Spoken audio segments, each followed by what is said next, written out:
Hello, Namaste, Sat Sri Akal, good evening. Welcome to the S.S.Chandhok talk show. I'm your host and moderator, S.S. Chandhok. Today, we have gathered here this evening to talk about a very beautiful topic, that is maths, fun or fear. We had been seeing that the students after middle school or during the middle school, they had start having phobia of mathematics. What are the reasons behind it, and how can we remove that so that the fear becomes fun for them?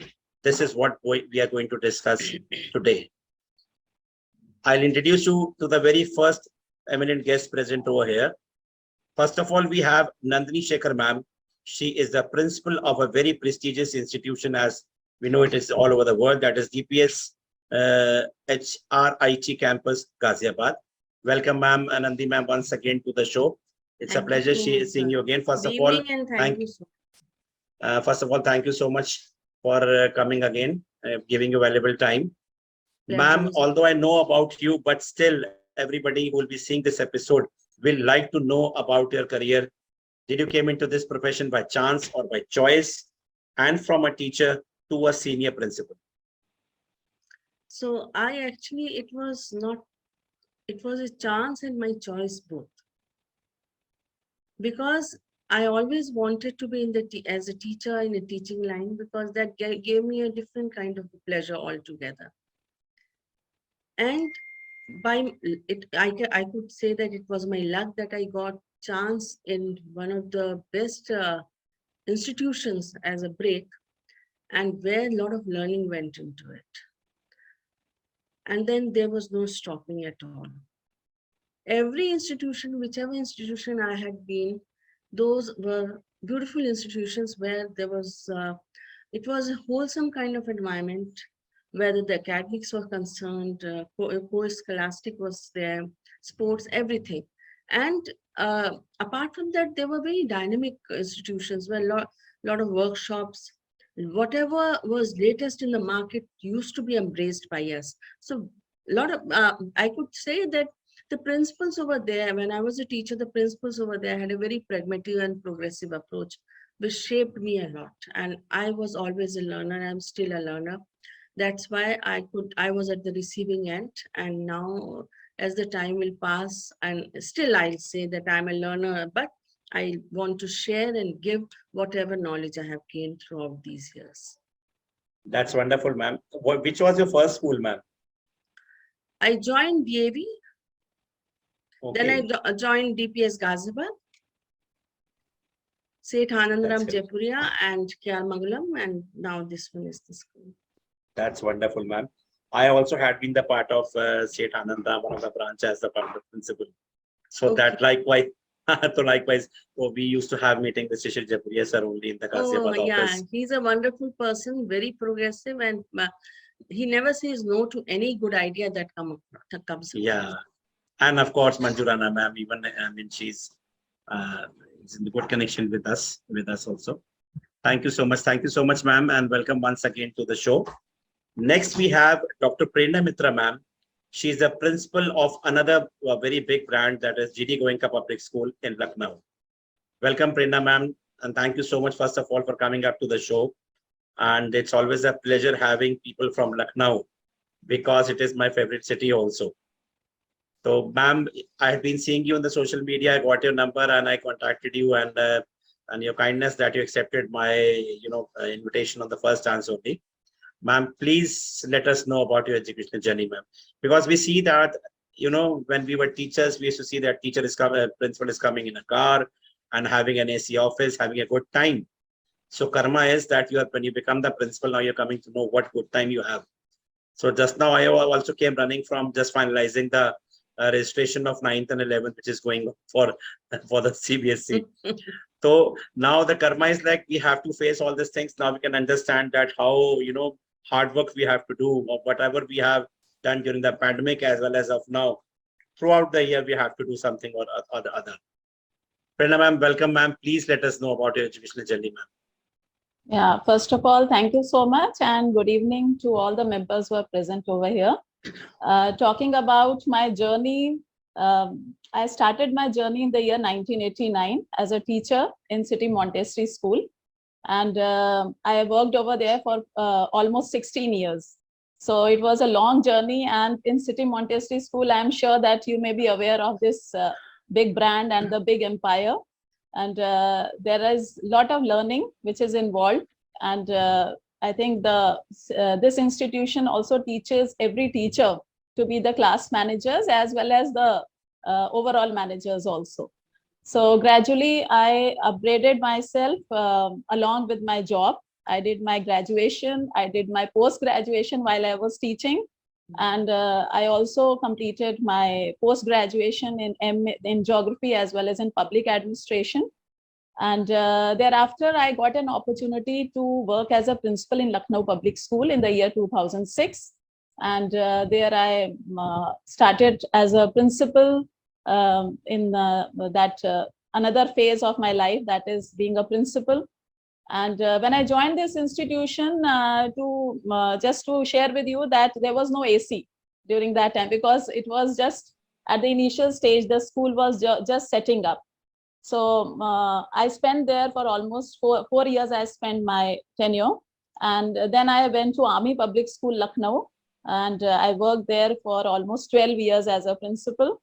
And then I went to Bangalore also because of my husband's posting over there.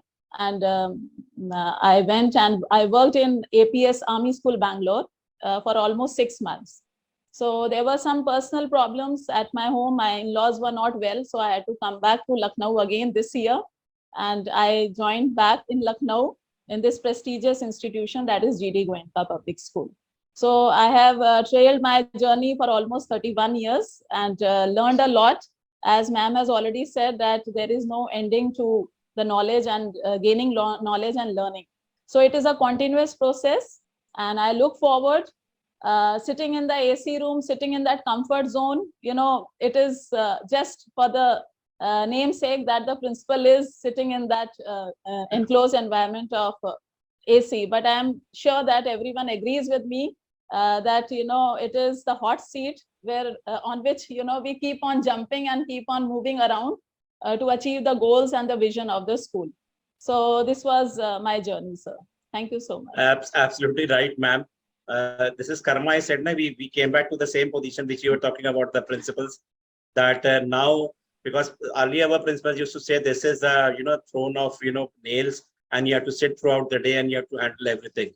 So when you do it, then you understand that. Absolutely. Thank you so much, Prerna ma'am, and welcome to the show. Thank you. Next we have Seema Sharma ma'am. Hello ma'am, thank you so much. You have reached. Traffic problem is everywhere. Just now I had today I was superwoman. So I was driving at, I think almost I touched 90. You won't imagine. Veena ma'am was also saying that I am driving, and right now I'm about to reach my home, and traffic rules are there. We cannot pick up the phone, otherwise there'll be a problem. It's fine, ma'am. Thank you so much. That is the punctuality. Seema Sharma ma'am, she's the principal of Boston World School, Pune. That is also a very prestigious institution, a well-known school in Pune. Welcome, Seema ma'am, and thank you so much for RIMS Junior College as well. Wings Junior College also. That's wonderful. Acha, Pune has the culture of using the junior college also. So which classes do you call as junior? No, it's not like that. I am actually a cluster principal, so I'm heading to different boards. Yes. Okay. So Boston World School is a Cambridge school from pre-primary to grade 12, and then RIMS International School and Junior College, I am heading 11th and 12th, which is a state board. 11th and 12th. That's wonderful. That's wonderful. Yes. But since they come under Rais Foundation, so I'm heading as a principal for both. Oh, that's wonderful, ma'am. It's a difficult task to handle one, and you're handling two of them. Hats off to you, ma'am. And well, thank you so much, ma'am. Happy to see you once again after a long time. Ma'am, although I know about you and somewhat you have told, but again, we are talking about the principles, that how hardship they have done from, from a teacher to a principal, and now looking after two schools as of now. So ma'am, please let us know about your educational journey. Did you came into this profession by chance, or by choice, and from a teacher to a principal of two schools?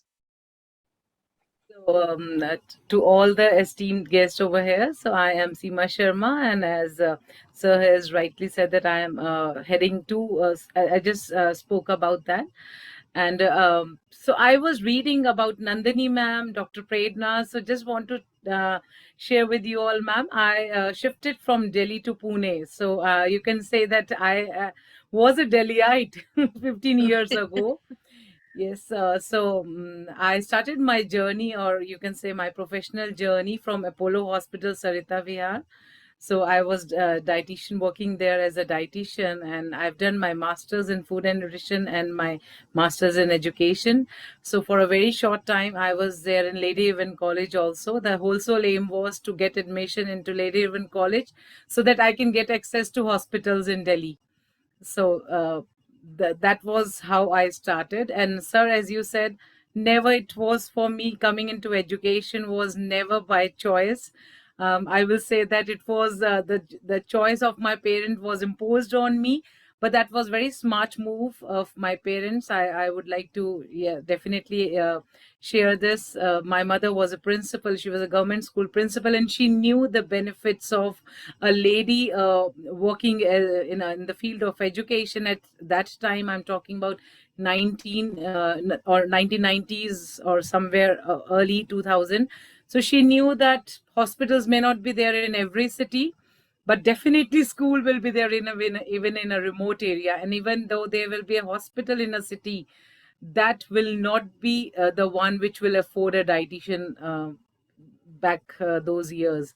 So I think that was a smart move from my parents' side, that they wanted me to complete my B.Ed and then M.Ed. But I had never an inclination towards education. I always wanted to do something different.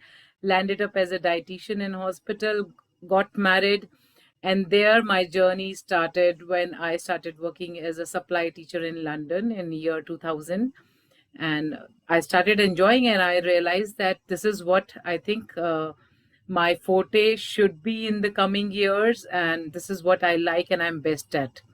So sharing the knowledge with the younger people was something I you can say explored by chance, and then there was no looking back. So but nevertheless, I never gave up on my first love, which was dietetics. So I was a dietitian in London also. I registered myself with British Dietetic Association. When I was working as a teacher, I was also working as a dietitian, as a consultant dietitian. And from there, my network of patients started from New Zealand, Australia, and till date, I'm an online dietitian as well. So that's how, starting as a teacher, then a coordinator, then a head academics, vice principal, and finally principal. So in a nutshell.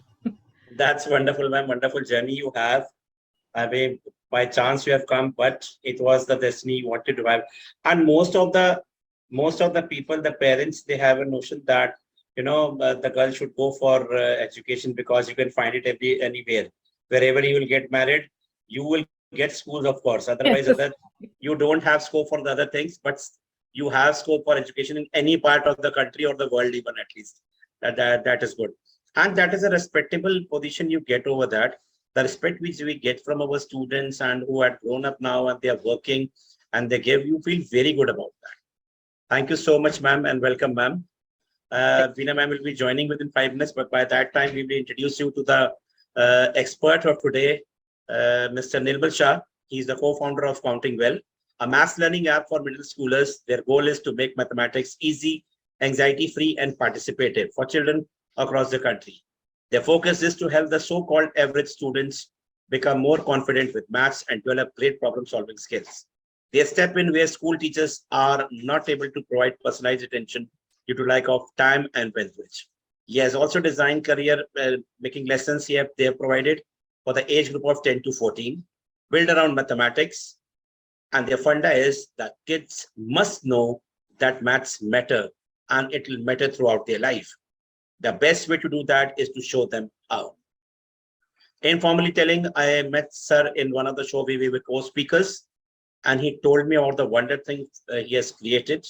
And he realized me that actually this hadn't happened, that frankly telling, sometimes many times actually it has happened When I'm inviting principals to the show, they say, we love to come to the show, but mathematics, never bana. It's not our putting.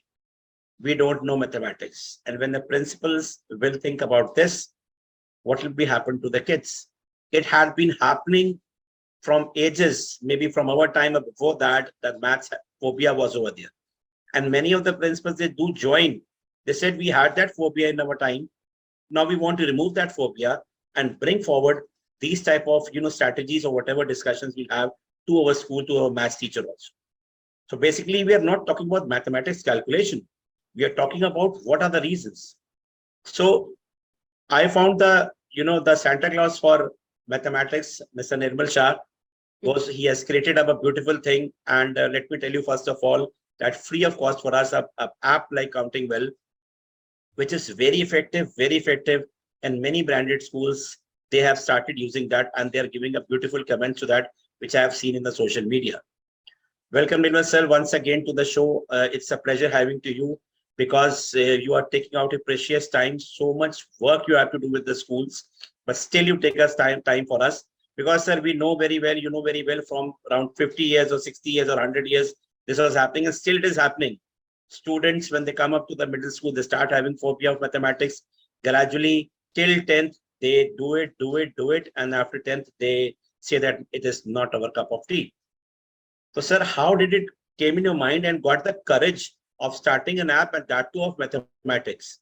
And what was the reason behind it? And please tell something about Counting Well. Sure, sir. Thank you for inviting me again. It's always a pleasure to be on your show. It's great to meet great academicians and people from the education community. This is the way that we keep learning as well, and we keep improving ourselves. So, about your question, how did we have the courage? I would say that, you can look at it in two ways, right? Every coin, they say, has two sides. So either you're very courageous or you're very stupid, and depends on how you see it. But we would like to believe that it is courage that is driving us. So that's what it is. Why we started Counting Well? I would say that the roots of Counting Well go back many years. Of course, I myself have experienced this so-called maths phobia or maths anxiety. I'm sure that some of you have experienced it as well throughout your lifetime, at least while you were in school. And as I got into my career, I was the managing director of an IT services company, IT consulting company, and I was its VP of global delivery. And as part of my role, we used to hire a lot of people from IITs. And when I did that, I used to go to some of these IITs and do the campus interviews and so on. So one thing was obvious, that they do not bring the computer programming skills that we require, right? So even though they are prepared well on software engineering per se, the specific technology skills are not there. So then we would basically interview them on other areas like analytical skills and logical skills and numeracy and things like that, right? So one of the things which I found was that, and it was a common thread, whether you go to an old IIT like Guwahati or Roorkee, or you go to one of the new ones like Goa or Mandi or Jodhpur or whichever. What I found commonly across all of them was that most of these kids were able to rattle off math formulas very easily, right? So if you ask them a specific formula, a specific theorem, to describe a specific theorem, they would just tell you right off the bat. But when you turn it into some very simple, what I call them as common sense maths questions, I found that they were lacking. And so something very simple, like if you ask them that, do you know that ratios, decimals, fractions, they're all the same thing? And many of them didn't. They started arguing that they are not the same thing, right? But they actually are. So when they start having these kind of misconceptions, what I realized is that this was really coming down from the earlier classes. This is not something which is an IIT problem, right? So while I'm bringing IIT into this whole thing, it's not really that it's the institution which is lacking. It is the foundation which is lacking. So this is something which should have been set right, or which should have been set up from a very early age. And then I saw my own son going through, in a way, growing struggles, you can say. as he moved from primary school to middle school, I could see a big change in his attitude towards studies overall, but particularly towards mathematics. And all that excitement and enthusiasm that he used to show in the primary school started waning, and his behavior was more like कि ये तो काम है, मुझे करना पड़ रहा है, right? कल डांट पड़ेगी, teacher will say something, whatnot. So that's why I have to do it. So then I started thinking about why this problem is happening. And of course, one of the things was, especially with maths, that even we as parents had created this whole thing around him, that maths is very important. You have to learn it well. You have to do this. And I'm sure that somewhere it took root that this is a difficult subject, right? So as parents, we definitely have a role to play in creating that sense of anxiety around the subject. But the other thing which I also found is that uh, when it came to middle school, there were a lot of chapters, the books became thicker, the number of concepts increased, and also the other thing which happened is that they started seeing a lot of word problems. So now maths was not purely maths, right? Now they started having that X. So what is this X? So it started becoming abstract. It also started involving a lot of language comprehension as part of maths problem solving. They needed to be able to understand problems in order to solve the problem. Earlier, it wasn't like that. You just have what is 5 plus 5, 50 into 20, whatever it is, right? And they just do a multiplication. But when they start having word problems, they have to apply comprehension or language skills. Second thing is, when they have these kind of conceptual problems, what we found is that when they have mix of concepts, they also have to model a solution before they solve the problem. And they were not being taught these kind of things as a skill in the classroom. So even though, when you take a particular chapter and as part of that problem solving, there might be some steps which require them to use this skill, nobody told them that language is an important skill when it comes to mathematics. Nobody told them, even I didn't tell them that at that time, that modeling or a strategy, ability to create a strategy is an important skill when it comes to mathematics.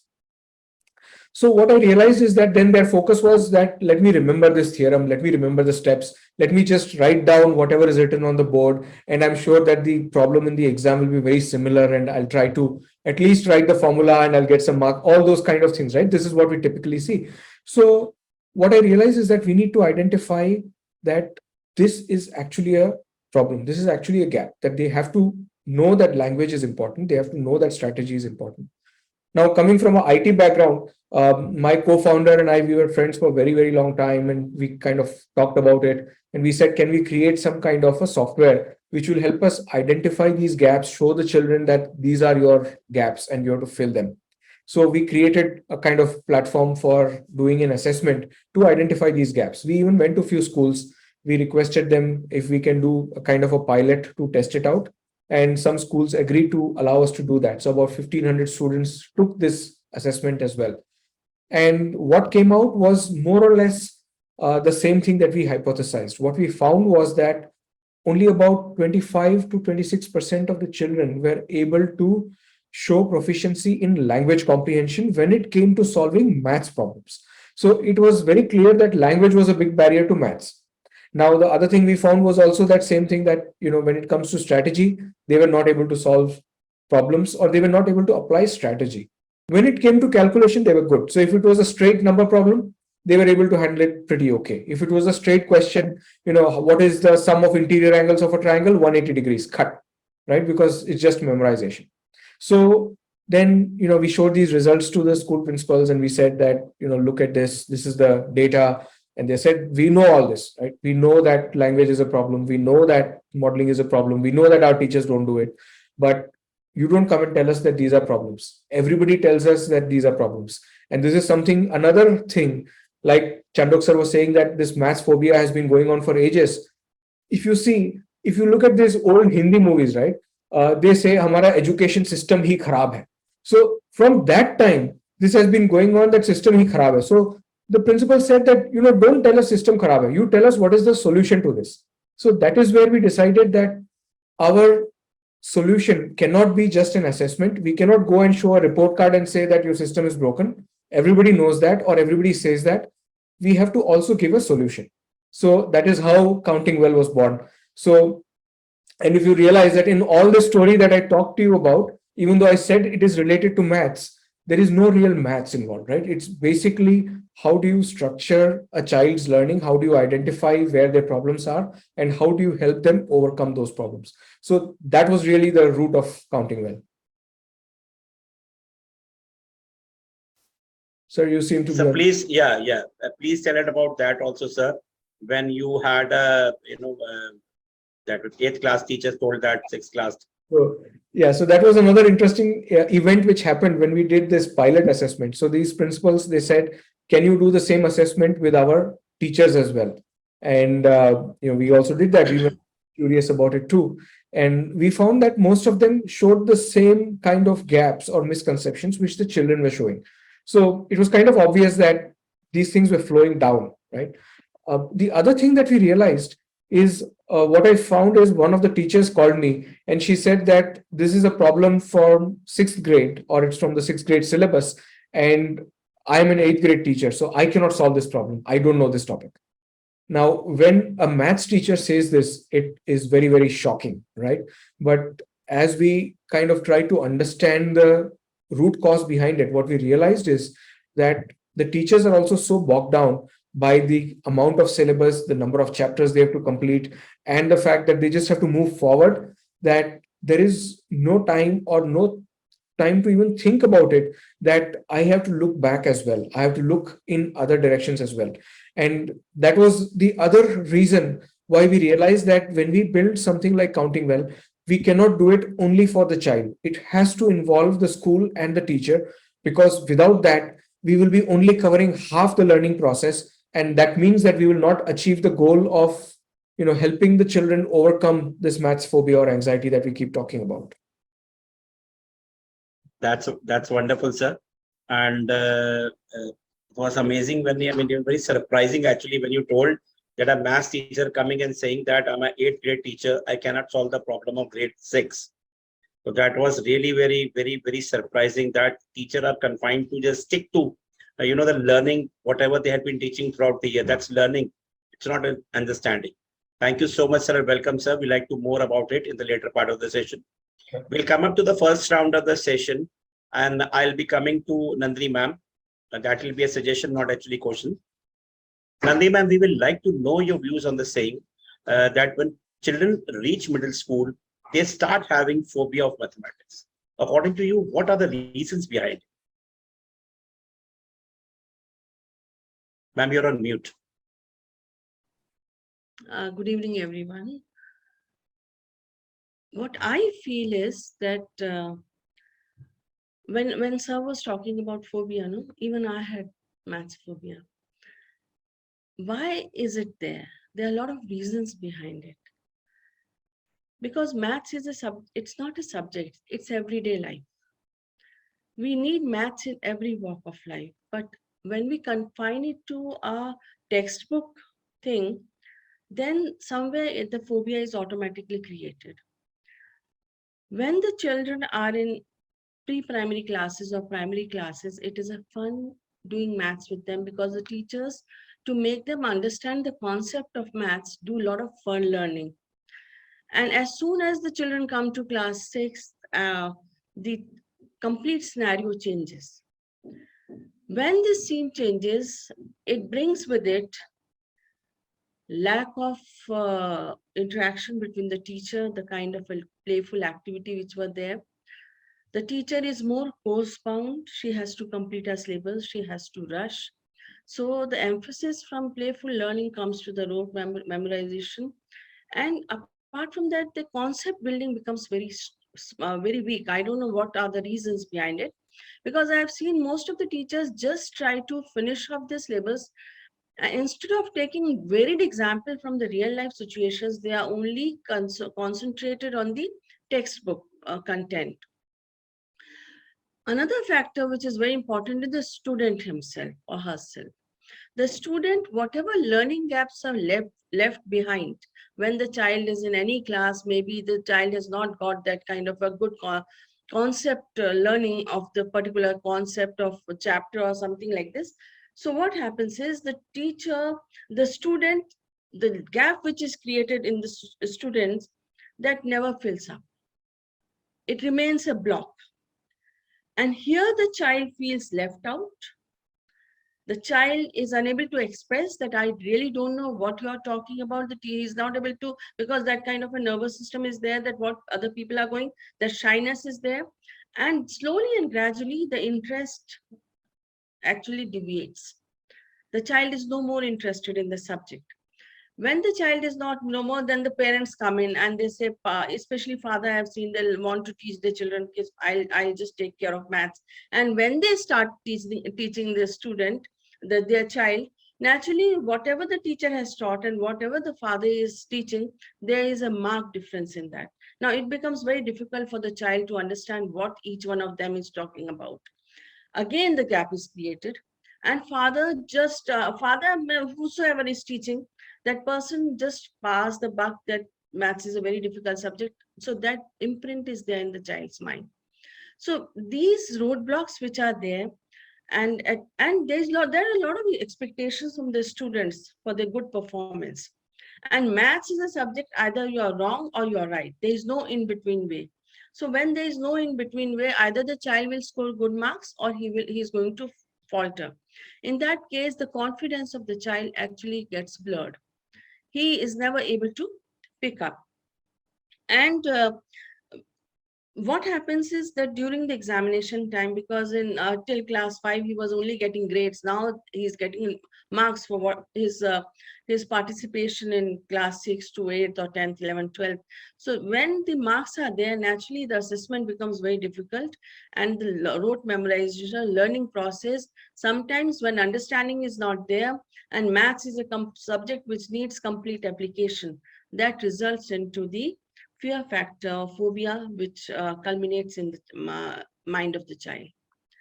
That's the way it happens, Right. and that this is not a problem with one child. It's a problem with most of the children. And teachers' role is very important in this, because teachers sometimes they are in a rush. Other times the knowledge base of the teacher is not so playful, or just they want to explain the subject in one style only. The styles do not vary. They block themselves to a particular style. So now the child has to understand that the teacher has to extend forward and make the child understand, so that the complexity of the subject goes down. That's wonderful, ma'am. One new point has come today, that when the parent says, especially the father says that, okay, I'll take care of mathematics. So when he teaches according to the method he had, learned during his time, and when that differentiate that, the system, the method differentiates from the teacher, the other child gets more confused to which way to follow and which way not to follow. And it has been seen many times that teachers, they say that if you are doing it through our method, my method, then only I'll say it right. Although the child is doing from some other method and he's getting the right answer, but the teacher cuts जो मैंने method कहा था उसी से करोगे तभी हम pass करें. I'll give the marks. Otherwise, I'll do that. I mean, we won't give the marks. So that is also a very, the reason that children, they lose interest in mathematics. Thank you so much, ma'am. You have given a very gist of, and maybe you also had that, that thing in your mind always during your school time also, because it all depends upon the teacher. It's not that technology has come now that things will get better. That time also the things would have been better if the ways of teaching of the teachers had been different.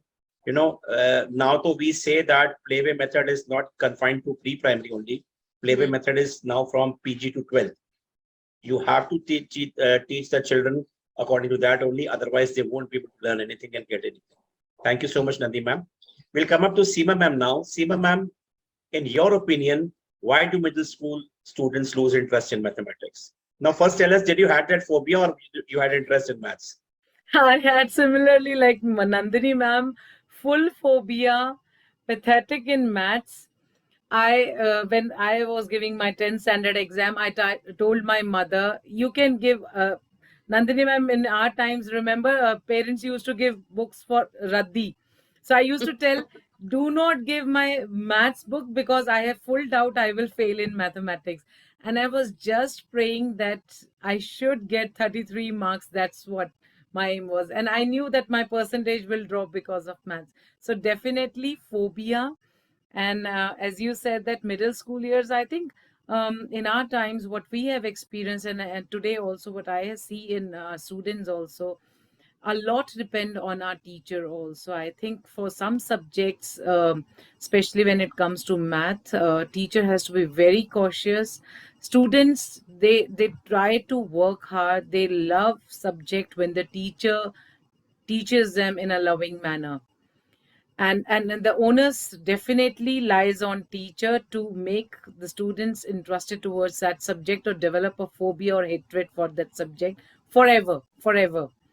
Even if we are struggling as students in that particular subject, the motivation level, the encouragement should always be there.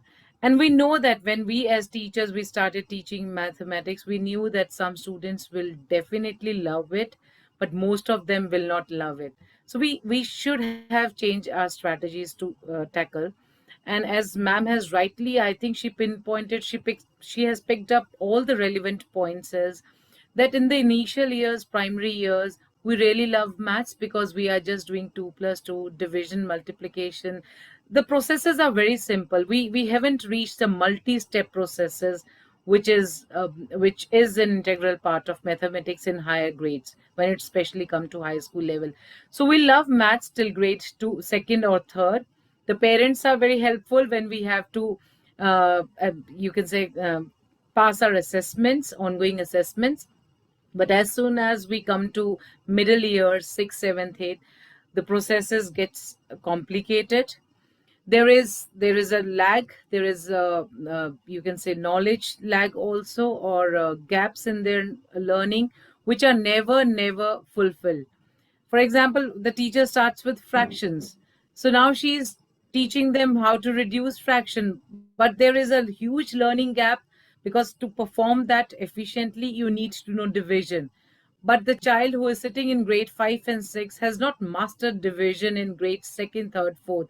So will for sure struggle in fractions and will develop that kind of phobia from there only. So I think that's one Yeah, of the reason that when we come to middle school, we need to fill the learning gaps for basic operations. So basic concepts, if they are not clear in the primary years, the gap will keep on building up. It will be more broad, and then to get student interested in that subject, it will become unachievable, even with the best of strategies adopted by. practical approach is not there. Like And we as take an ma'am said, exam. that there is no right and there is only right and wrong. In other subjects, you know that if I have understood 25% of the concept and I'm able to write during in my assessments, my teacher understand that somewhere something I have understood. So I have Right. scope that out of two I will get maybe half a mark or 1 mark. But here there is nothing like that. And especially if I have to now compare, fortunately, I'm doing a Cambridge board. So I know the pros and cons of each board. I know that in Cambridge board, there is no zero in maths also. There is no zero.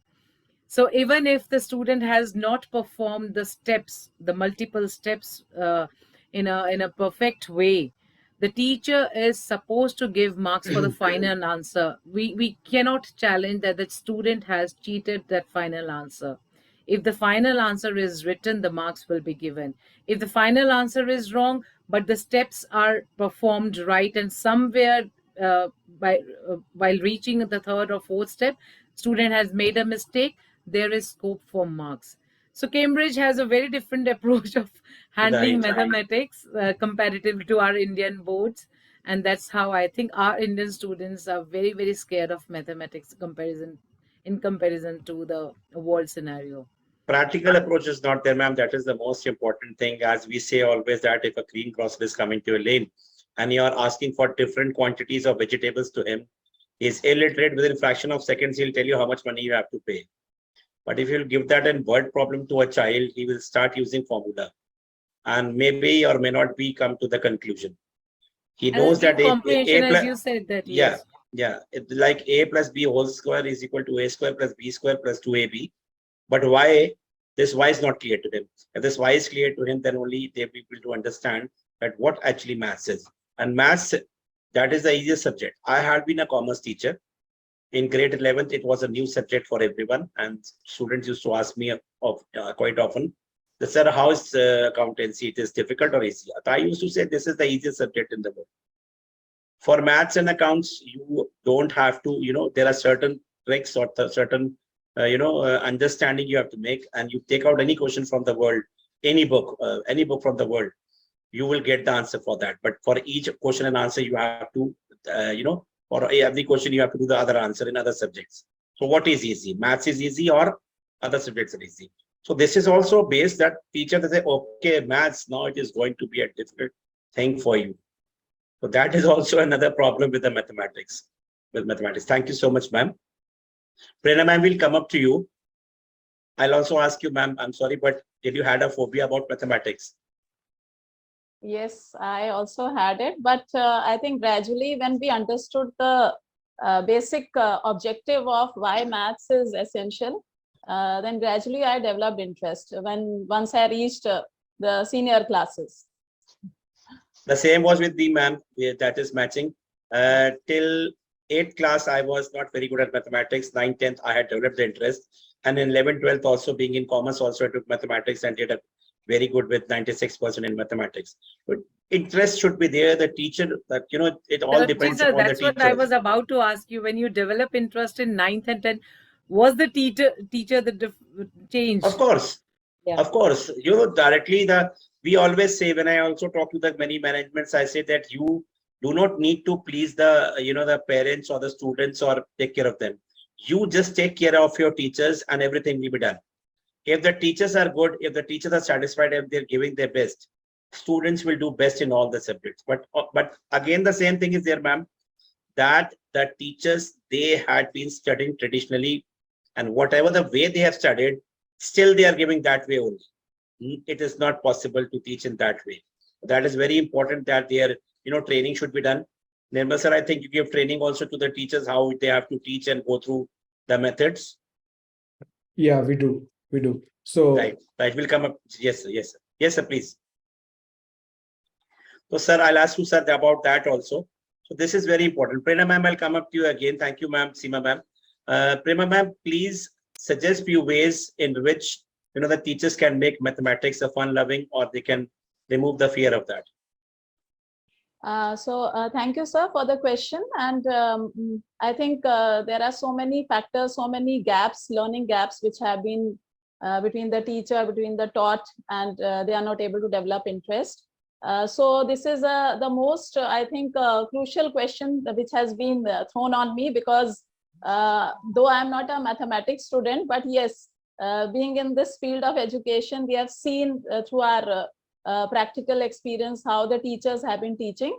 I think first thing which we inculcate in the student is that since we always say practice makes a man perfect, so we always relate it to mathematics, that need to practice, and then only there will be eureka at some point of your life. So the teachers, they make all efforts. They need to adopt different strategies to develop interest of the students. And next thing is that in the senior classes, once the children reach and they cross the middle classes, and we start telling them that in your life, when you move out of the college, there will be two things which will be most valuable, and that is your language and your mathematics, that is your calculations. And these two aspects will remain in your life till your death. So then the children understand the significance of that. And I think Mr. Nirmal Shah sir has also reiterated on that aspect, that unless and until it is not taught through the phrases or through the sentences, then the basic comprehension is not there, and the children don't develop the interest. So starting from the pre-nursery age group, when we like few games, few examples which I give, like we teach the children alligator. So they say that alligator. So alligator opens a wide mouth, and they grab the most larger number. So we teach the children the difference between the greater and the smaller. So this is one example. And then of course there are the dice counting, that Ludo dice is there, and then they throw, and then they count the number. They start adding on the numbers with the help of that dice. Coming to the primary wing, if we say, then we also have the various, leaderboards and other aspects like tick-toe boards also that how the children can, comprehend the numbers as well as the various mathematical operations. Coming to the middle school, we always teach them what is the difference between profit and loss. So we also show them the various areas in the practical life. We take them to any vendor's shop. We ask them, okay, you have given this much amount, that much is returned to you. So whether it was a profit to you or a loss to you. So we also teach them that how they can relate their bookish knowledge, their mathematical knowledge when they go out and they face the world. And this way they develop a sense of more belongingness, more responsibility also. Then coming to one more example, which I forgot. We have in our school one digital board, which is known as the WISE board. I think Nirmal Shah sir may also be knowing. It is a WISE board. It is like a board wherein the reflection of the projection is on the floor. And it is a sensory board. And our children are solving all the mathematics sums on that board. For example, there are various problem solving. So they know that, okay, these many children are standing over there, and you have to just kick on with your foot one child from there. So the children, they enjoy that. So it is once they step on that sensory board, which is a reflection and a kind of a projection on the floor. So they find that once they kick with their leg, they find that one of that child who is seen in that image, that child is vanished.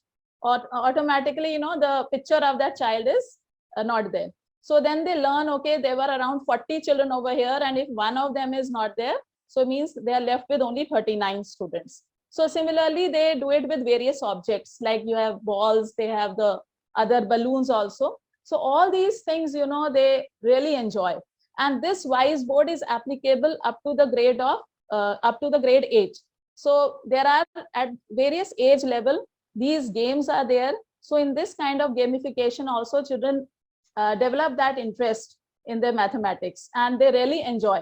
So the only thing which is needed right now is that when it comes to writing in the copy, I think that is the point where these children, they need to be, motivated again and again, that, as they are finding it so useful in the practical life, then they need to also do it in the copy, because presentation of work is also important. So for that, we also ensure that once the child, they are doing step-by-step solutions of the sums, then they are given a particular motivation, wherein they are given a title of the best presenter in mathematics. Or if we say that, okay, the most meticulous child who has done the mathematics work in the copy, so we give them different titles, so that not only they are learning in the practical life how they are relatable, how they are making it relatable to the practical life, but also we are teaching them how to make their work more meticulous, more presentable. So this way, we gradually develop the interest. And of course, there we have another method, that is the flip technology, which we apply mostly in the senior section. When the child moves to senior secondary classes, then they face the most difficult time of their life, because again, the teachers, they rush with the syllabus. So what usually we do is that we ask the children to make their own presentation and to explain that particular chapter which is about to be taught the next day. So no matter it is, they will be explaining it in the right manner or in a wrong manner, but yes, they have to speak out. So they also learn how to make it more effective, and they do a lot of research on their own. So that develops a sense of, self-learning, self knowledge that they gain through this flip technology. And then the teachers, once they're explaining, then and there only once the presentation is over, the subject teacher then explains them where they need to improve. So that is how, there is a big connect which is developed between the teacher and the taught. So 2-3 things which are very important, that is, the teachers have to impose trust on the children that they actually have a lot of potential, and the potentials can only be harnessed if the strategies and the pedagogies of teaching are improved, and similarly the learning will be effective. That's all from my side. Thank That's you. wonderful, ma'am. So you had phobia and you're doing so many things inside your school. I mean, Thank you, all sir. the revenge you are taking right now, मैं तो सब कुछ सुधार के रहूंगी. That's wonderful, ma'am. Thank you, So sir. many things, and at different levels you would have explained. Now it's it's a quality of a perfect teacher. Yes. So Thank you it so seems much, that sir. you had been math teacher only, ma'am. No. Thank you so much. Thank Thank you you, so sir. much, ma'am, Thank you for a valuable views. thank you, sir. Nibal sir, will come up to you. You have heard what the eminent guests have said. First of all, your views on what everybody has said. And then we will like to know more about this app, because when we are adding up something into, we have to justify that, how it is helping the students, how it is helping the teachers. Over to you, sir. Sure, sir. So, interesting comments, and I think there are some common threads as well. One of the things which I picked on was what Nandini ma'am said, is that there are two things which are happening with children. One is that they carry a lot of past misconceptions, right? And there is no filling that gap in the classroom, because one, teacher does not have time, and second, very often the teacher does not even know that specifically that this is happening because of a past misconception. They just assume that isko fractions nahi aata hai to nahi aata hai. That's it, right? And instead of trying to understand ki why they don't know that and how should that gap be fixed. The second thing is on the confidence development of the child, right? So these are kind of related, because when we say that they have these misconceptions and then they try to solve the problems, they will obviously not be able to solve the problems, and therefore their confidence starts to break. So when we fill these gaps, their confidence will automatically develop as well, because they will start feeling that yes, I can solve the problems. And this also comes to one very important aspect of our whole system that we talk about, right? Ki we are so much focused on marks that if I get so many marks, I am a good student. If I don't get so many marks, I am an average student or a below average student or whatever. Now, one, I think that somehow we tend to relate my below average marks with my level of intelligence, which is wrong, right? The second thing is that also that just because you scored certain amount of marks, and this was another very interesting aspect which came out about the Cambridge syllabus, that there you cannot give zero, right? So that means that you will not score 0 marks, you will score something because of whatever effort that you put in. Now that effort could have been to reach the final answer, that effort could have been to solve a part of the problem, whatever that may be, right? So I think these are important aspects. One being that past misconceptions have to be identified, filled, and that will lead to the development of confidence in the child. And second is that when they are able to pick certain steps when they are solving the problems, that should be rewarded. Essentially, if you flip it around, we should say that not being able to get to the final answer should not be penalized for the child, right? They should be at least be appreciated for whatever effort that they have put in. Second, the other point which came up is also that, this was very interesting, Seema ma'am brought up, that some students love maths, some students don't love maths. And I think this applies to all subjects, right? You might tend to say that I love biology because I scored 90 out of 100 in biology, but that does not mean you love the subject. It just means that you scored good marks. That's all. And it also means that you read what was there in the textbook and you replicated that in your exam paper, right? It does not even mean that you have understood the working of the human body, for that matter, right? So I think that this whole thing that I love the subject because I scored well, it's the other way around, right? I scored well, so I tend to like the subject because I feel more confident in the subject. So it all comes back down to this, that my score is equal to my confidence is equal to my love. Somewhere we have to break that chain, right? We cannot say that just because I'm confident, I love the subject as well. And again, I think even Seema ma'am brought this up about past learning gaps as well. And these past learning gaps keep cropping up all the time. Now, one very interesting aspect about these past learning gaps is that this happens in there are multiple facets to this.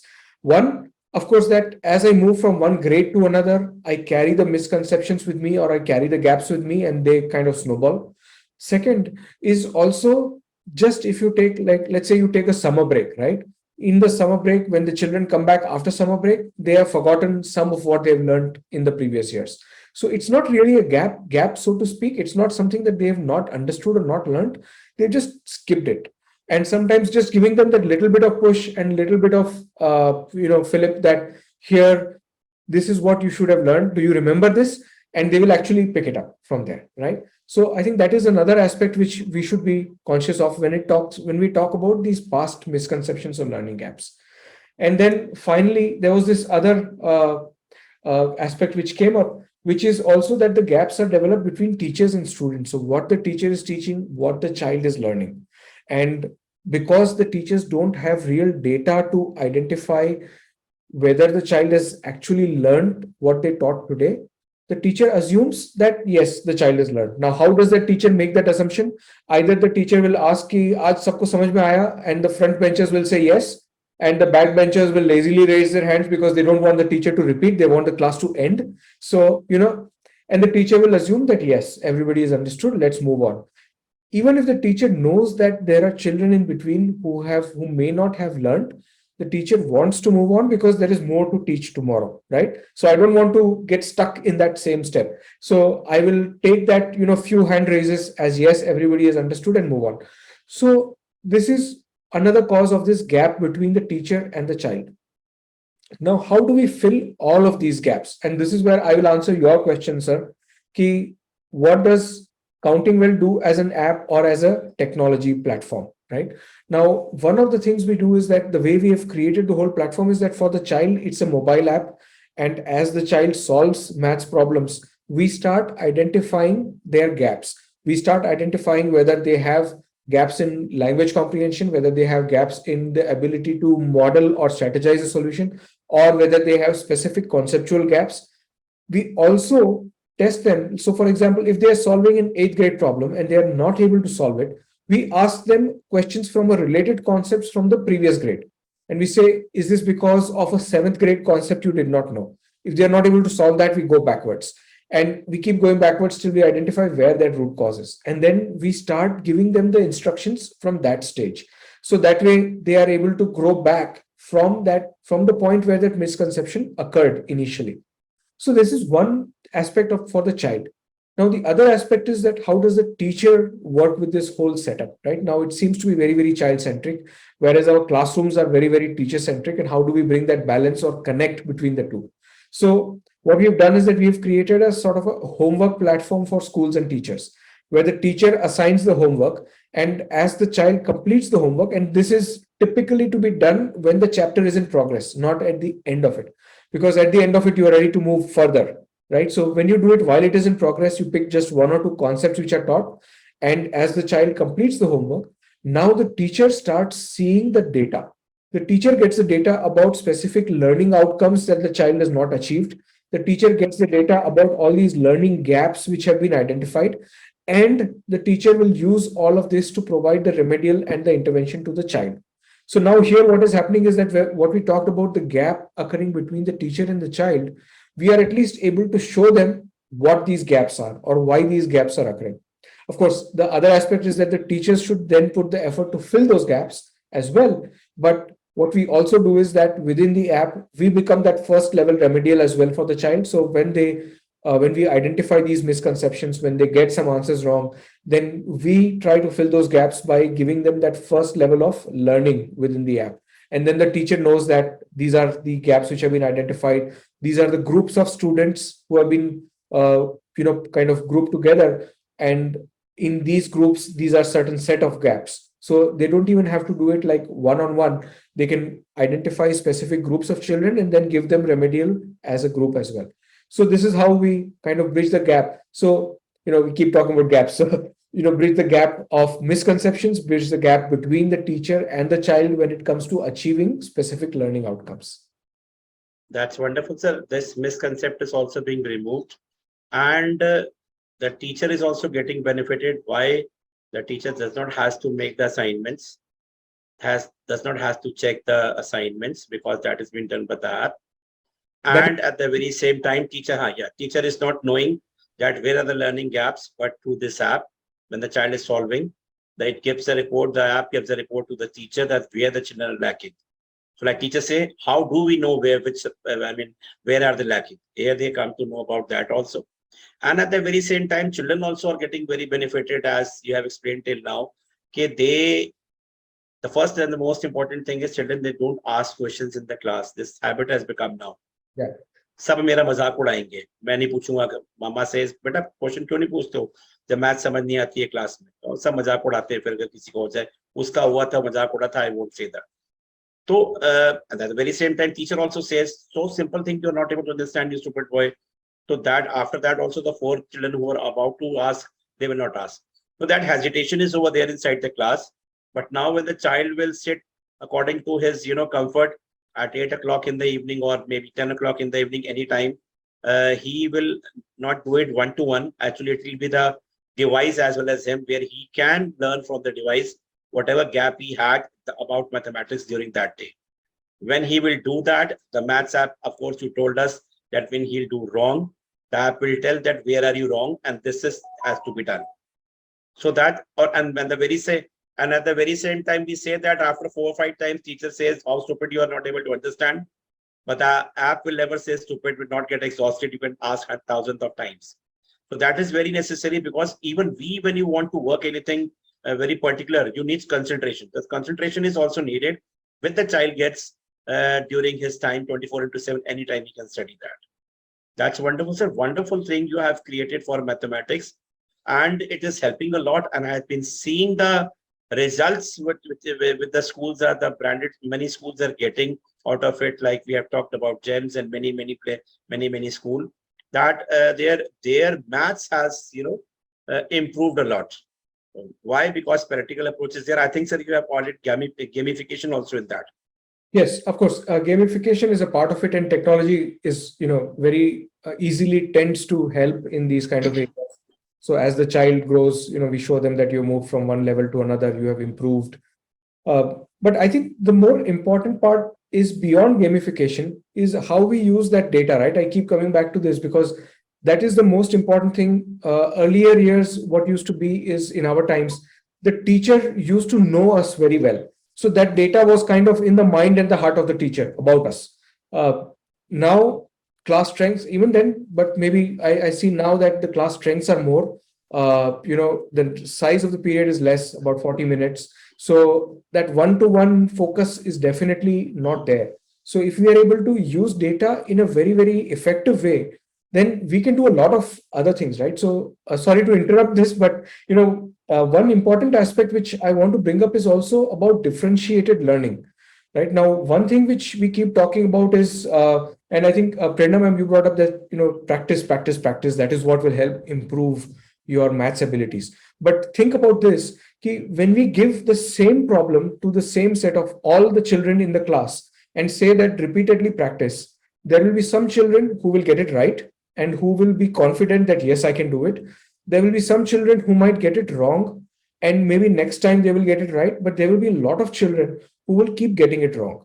And when they keep getting it wrong second and third time, then they will give up because they feel that this is just impossible for me.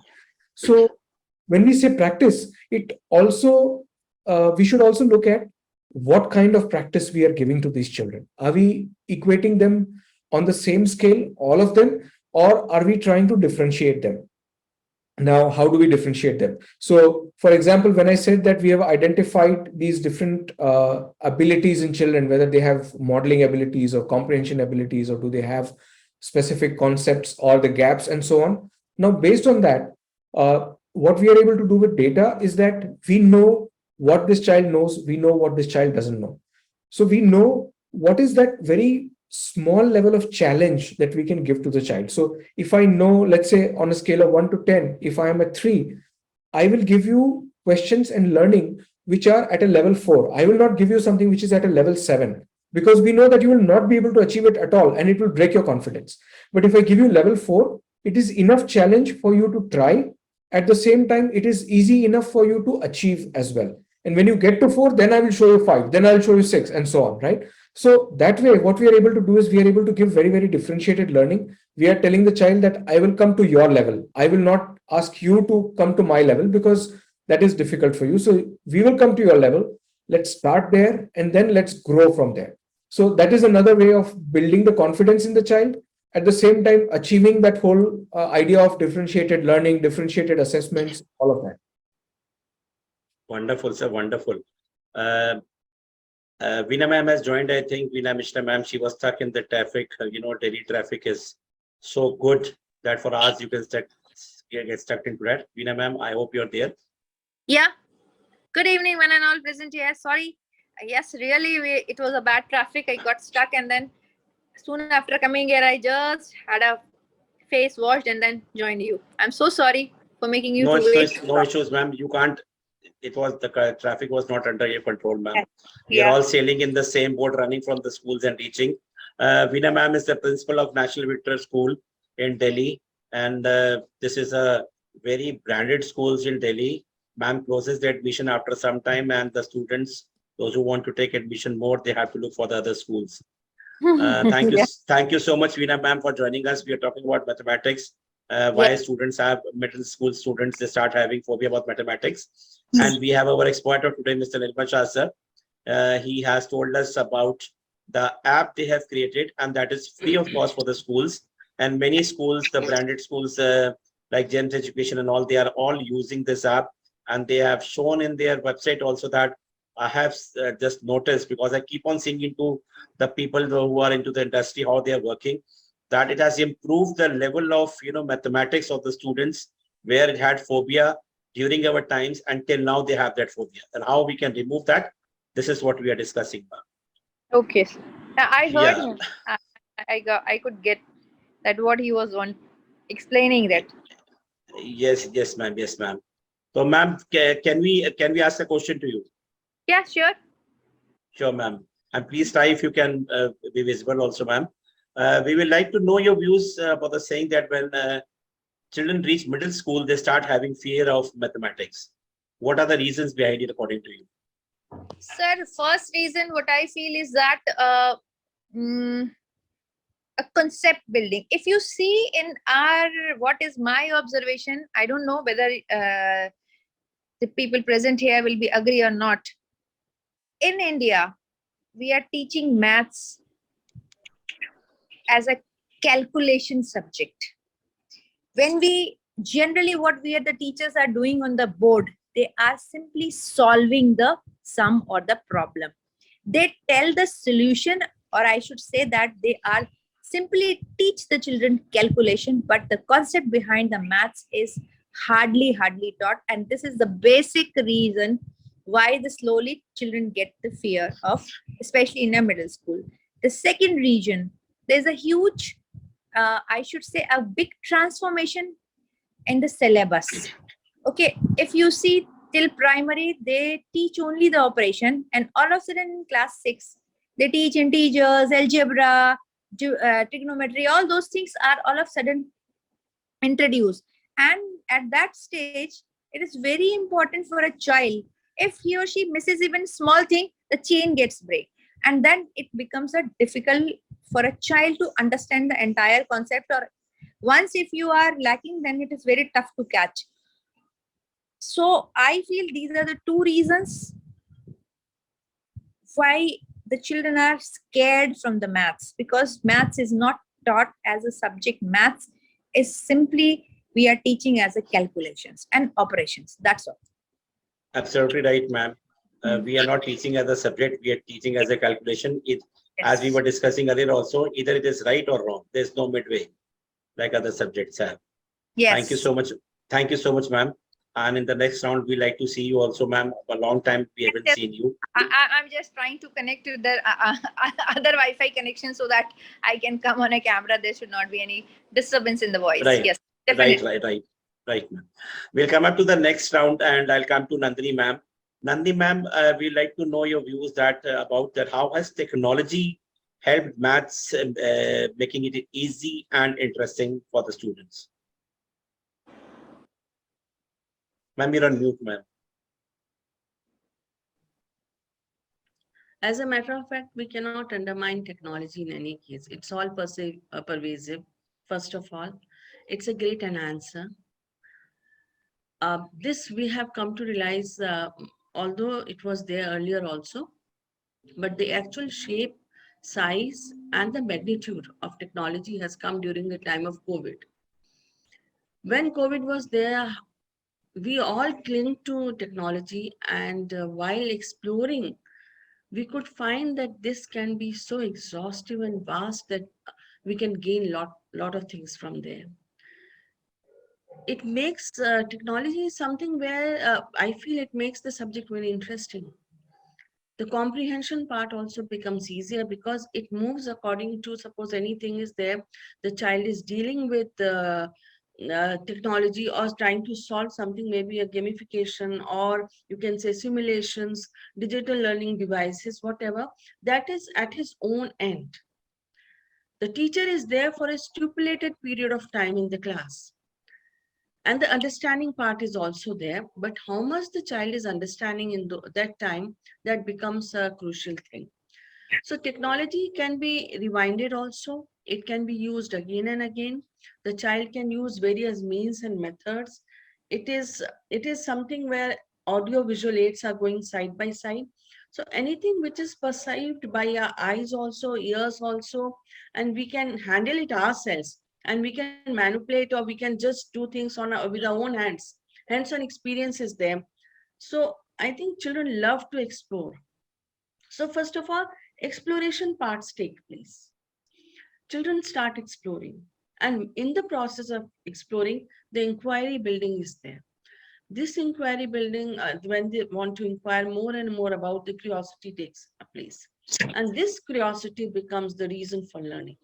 So technology that way is very good. And in today's age, I feel nothing is possible without technology, because it paces up, it fastens things, it makes things easier for the students. They love to be a part. We don't understand technology as much as the children understand, because it is their age, the technology is there. In our age, it was not there. So we are actually we are we are just like students in technology, and they are our teachers in technology, because they know how to handle, and they can deal with the minutest of problem with this. They can solve, and they have Yeah. a deeper knowledge about it, because Why, they Bhumika? Why? Because, ma'am, we are technology migrants and they are technology residents. A they are 1 year actually child, 1 year yes, child, 1 year child disturbing the mom in the party. Mom gives the mobile to the child. Okay, the child opens the mobile, being illiterate, opens the child, goes into the YouTube channel and can find out her rhymes or everything. whatever she wants to see. So uh, that is the learning which is there, because till 5 years the maximum learning goes, and the child learns this, and during our times it was not there. So I feel technology plays a great role, There we are and it student, is ma'am. also, There we are student when technology comes into. yeah. Yeah. Thank you so much. Thank you so much, ma'am. We'll come up to Seema ma'am now. Seema ma'am, we will like to know that it is often seen that children try to learn mathematics instead of understanding it, because we know that mathematics is a subject of understanding and not mugging up. So, what are your views on this one? So I would like to say that I do not agree completely that it has to be understood and there should not be any learning. It goes simultaneously, but definitely which will come first and which should be there as the first step is the understanding part. So they need to understand, and there where the catch is, when the understanding part is not dealt appropriately, when they are not made to understand. For example, we often teach them about height, distance, and all that. I don't see any teacher using the classroom situation to teach topics and concepts which really make sense to them, where there will be real understanding. We have taught them that okay, 1 feet means these many inches or centimeters. We are teaching them conversions. But is there any teacher who has taken that initiative, saying that, oh, I do not have maths lab in my school, I do not have manipulatives given by management to me, costly manipulatives. But if they look around in that classroom situation only, if she steps out and takes them to the door and says that, okay, let's measure the height of this door. So students are there only, they're understanding the concept, and then the relationship is built up, that okay, when I will be building my home and when I will be crossing from this place, if I am 5 feet 6 inches or 7 inches, I need to make sure that the door height should be this much. There is no they are not able to even understand or gauge. If you tell them, okay, now we know that we can say that, okay, this shop is 50 meters away or 100 meters away or 200 meters away. How we have understood it? Maybe somewhere we have known this relationship, we have been shown this relationship, but now it's nowhere there in the we are heavily dependent on manipulatives and aids used by teachers.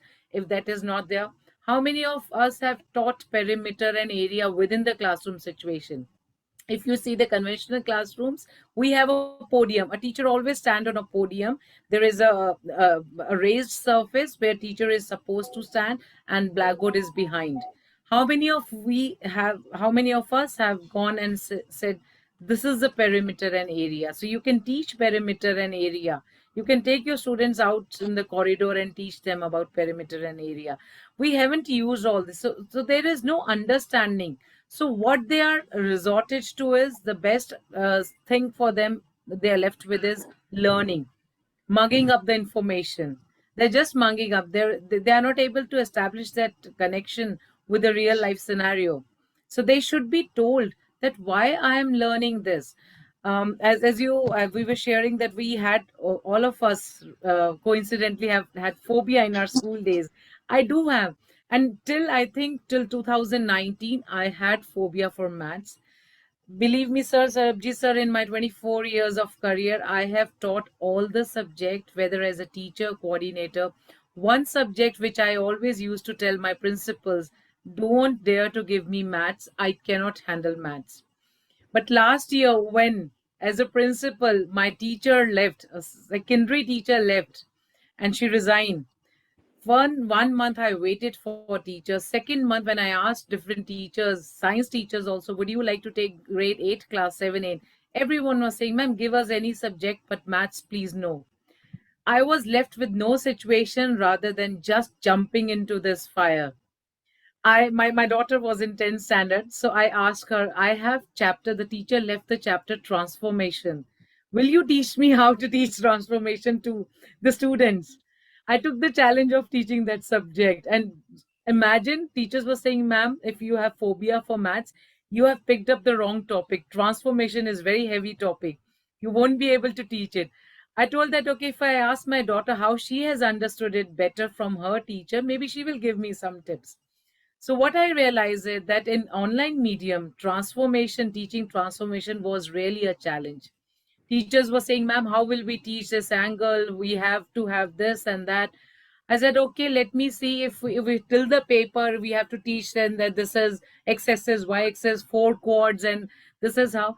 So students asked first question to me, ma'am, why are you teaching transformation? How it is going to be useful in my life? Why should I learn about transformation? So I think we have never made students realize that the concepts of maths are really, really very helpful in your daily life. Each and every topic has a real connection with your life. How you need to, why you need to learn about reflection and all transformation, everything there is a. So I think our lecture, our class should start with why. So, Right. so I think, uh, so that is what Sarabjit sir, Sarabjit sir, I would like to say that understanding, it has to start with understanding, but it has to be reinforced with learning. It has to Absolutely be right. there. We need to, somewhere we can't skip. We have to learn. We have to learn formulas. We all have learned Sunday, Monday, Tuesday, Wednesday, Thursday, because we have mugged up that information. But now it is there in our system. So I think somewhere learning is required. But if we talk in another sense, yes, mugging up the information without understanding will land up nowhere. After understanding, learning becomes very simple, ma'am. That is why understanding is a combination with the learning, because only learning won't make it possible to understand a subject like mathematics. Thank you so much, ma'am. We'll come up to Veena ma'am now.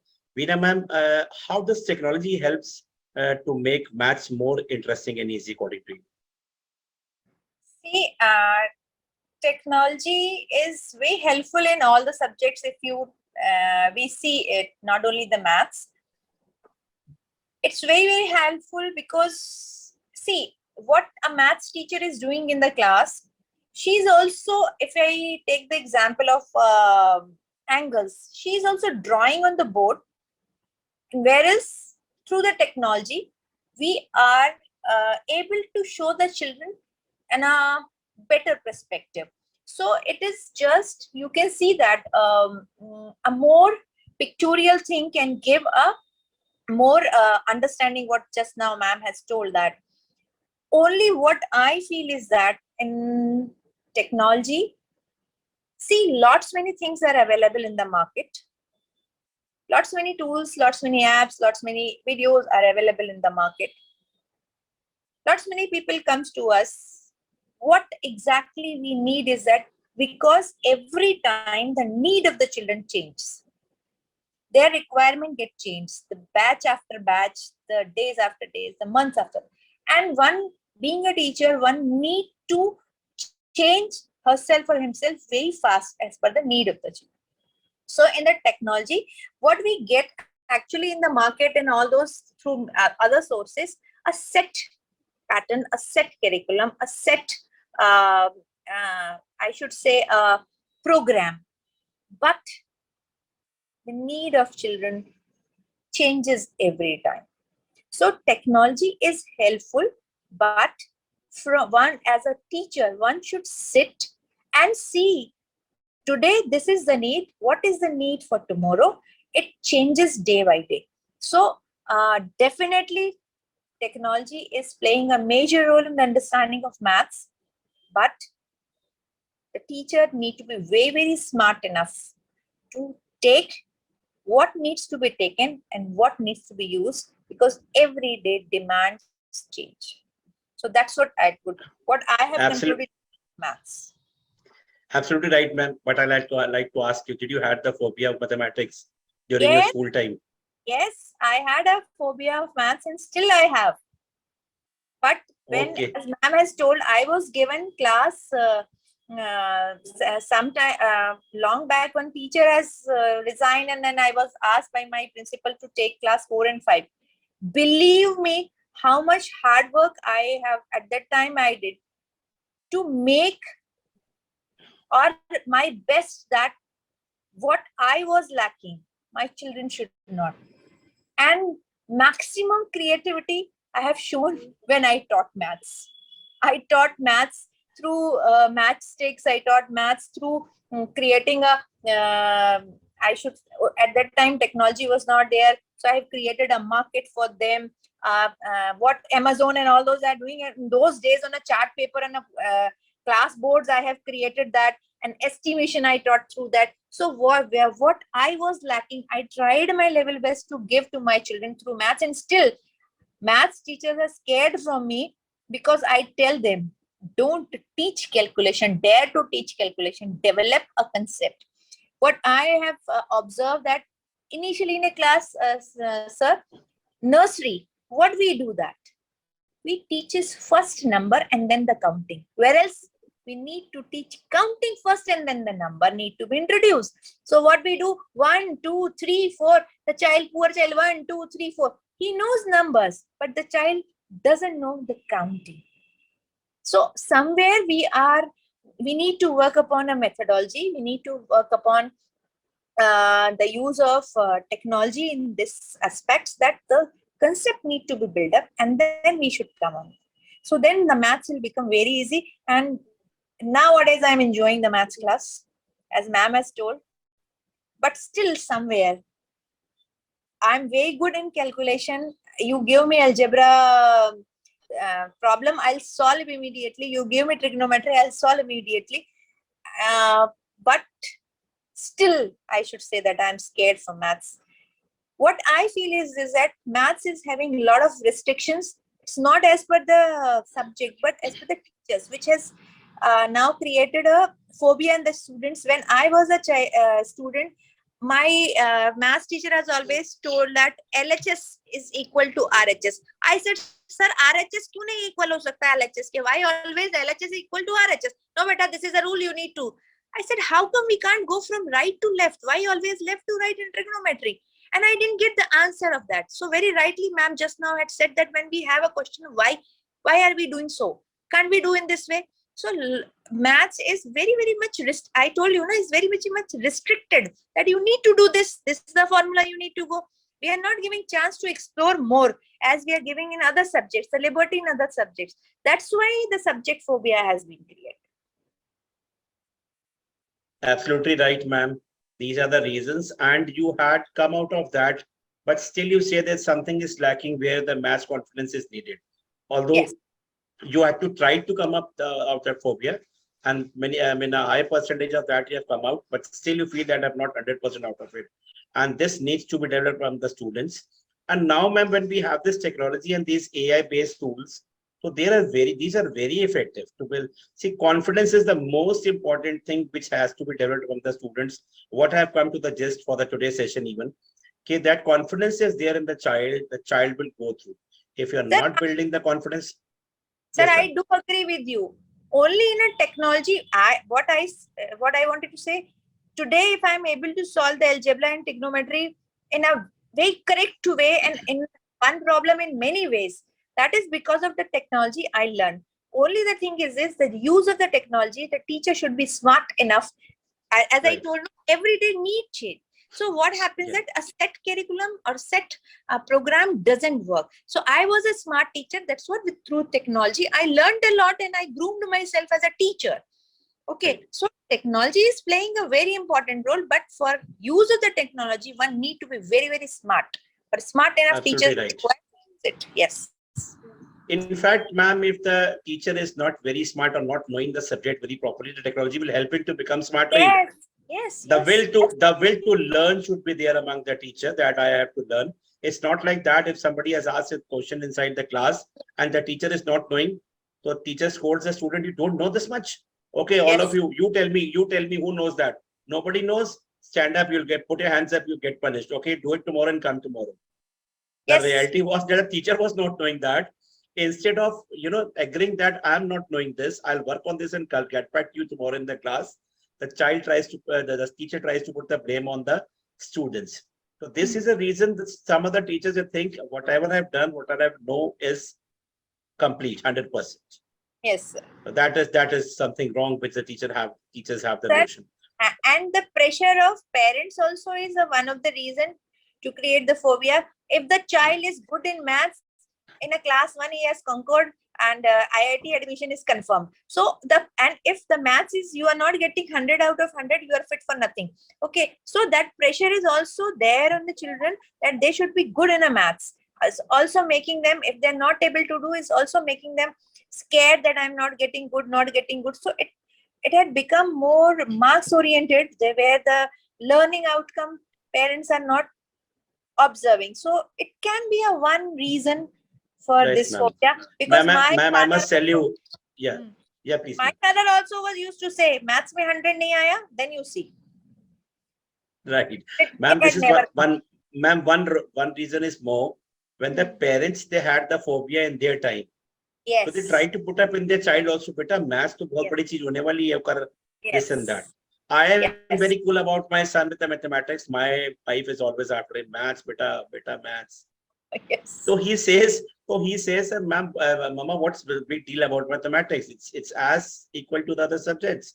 Don't worry about that. I'm doing that. So that is also a very big reason why, that thing comes into the mind of the child also, why the parents are saying again, because they had at that time and they're pushing it forward to the student also, Yes. making it like a how sort of thing that no, it is a big thing. Yes. Identifying it as, Yes. right, ma'am. Thank you so much, ma'am. We'll come up to Prerna, ma'am. Prerna, ma'am, we'd like to know your views on the saying that blended learning has helped children to grow in a better way, especially after pandemic. Ma'am, you're on mute, ma'am. Yeah, so sir, I think this is the most contemporary question, and it is like a spreading like anything, because nowadays after COVID, after 2 years of pandemic, I think we understood the value of both online as well as the offline mode. And the weightage I think the parents have given during the pandemic to the hard work of the teachers, that was really commendable. Now I think with this blended mode, the schools have become more flexible because as per the requirements, as per the situations, I think we can switch over to either online or offline. Like recently we had the tomato flu, and then we closed the schools for these pre-primary sections, and again we reverted back to the online mode. So I think it has three basic advantages. First of all, there is in-person instruction, the techniques which I used. And then we have the teacher-led online modules, which they are using through the online. And also there is also self-paced learning. So this blended learning, basically, we say that it has developed a good connect between not only the students, but also the parents and the teachers. And it is more beneficial to them because children are more engaged in that. And we find that while they were on the online mode, they also required a lot of physical presence of the teachers. And it is in both ways. We have the advantage of the presence of teacher also. The teachers can at least monitor all the learning skills of the child, whether it is writing skills, reading, speaking, and listening skills. But of course, reading and speaking was already monitored on through the online mode. Then coming to the various modalities, which were dramatically, they reinforced the retention power of the students also. And there is more of comprehension as far as the flipped technology, which I mentioned earlier, that children were also given a lot of presentations.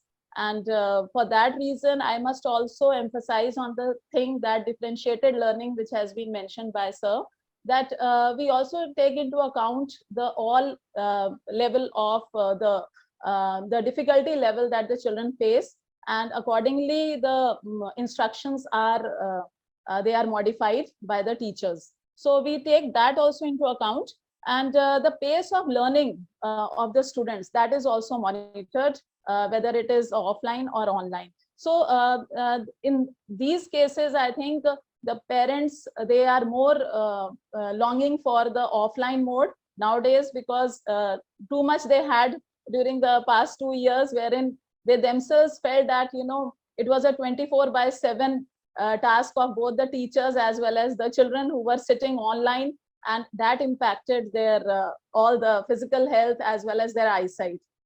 So this blended learning has given a lot of advantages, because at their own pace, children, they have become more creative. And we felt personally also that children were able to do a lot of research work on their own.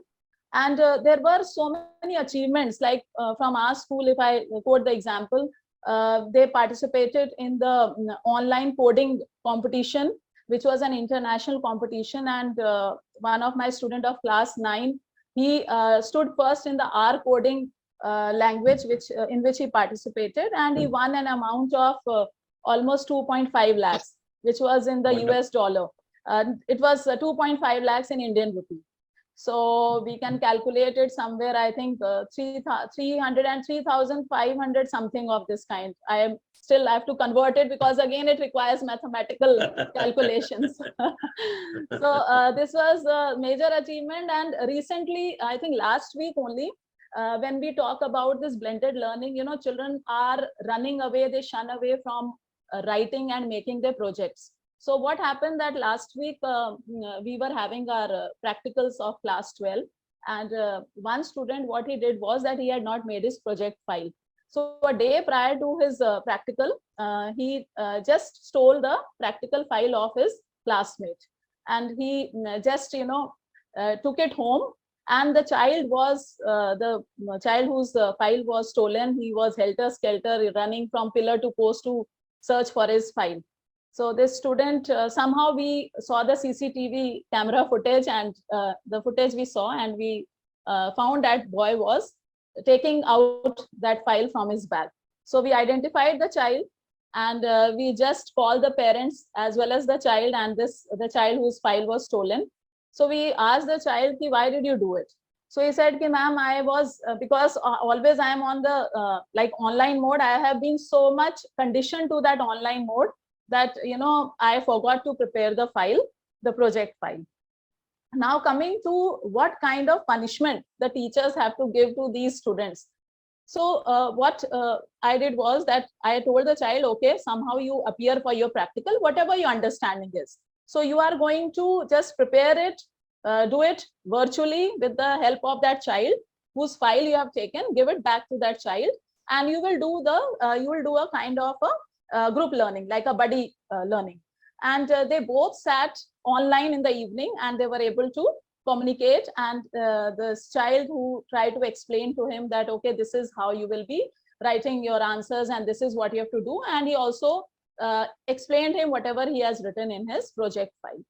The next day, now after the practicals were over, as per the school's rule, we had to give punishment to the child, because we need to make them understand the value of the kind of the code of conduct, as well as these basic values that they should understand. So he was given a punishment in a very constructive manner. So he was told, this child Chaitanya, that Chaitanya, you will be given a punishment, but you will be sitting in the library and you will be preparing a project through the online mode only, if you're so fond of online mode. But you will be doing a research work. You will prepare a kind of a concept paper on any topic you feel, in which you will also prepare a project as well as a presentation. So to our surprise, now 2 days have gone. The topic which he chose was science of brain. He chose the topic science of brain and processing of mind. So I asked him, Chaitanya, why did you choose that topic? So he said, ma'am, because there was some kind of urge which occurred in my brain, and due to that reflexes, I had to take out that file. So it is a kind of a self-analysis, a self kind of reflection which I am doing, and also I'm introspecting that why did this come. So he may complete the work in the forthcoming time, but he will be using both the online as well as the offline mode. So his energies were channelized, plus he understood that yes, next time he will remember that before going into any such kind of action, he will be controlled because of his urges. So these are the temptations which occur, but it has to be controlled. So in a nutshell, I'll say that, we have to, these blended learning has its own pros and cons, but of course, more towards, children have really explored a lot. So we look forward that this thing continues. Thank you so much. That was a wonderful experience you shared, ma'am. Otherwise, we were having a shortage of time.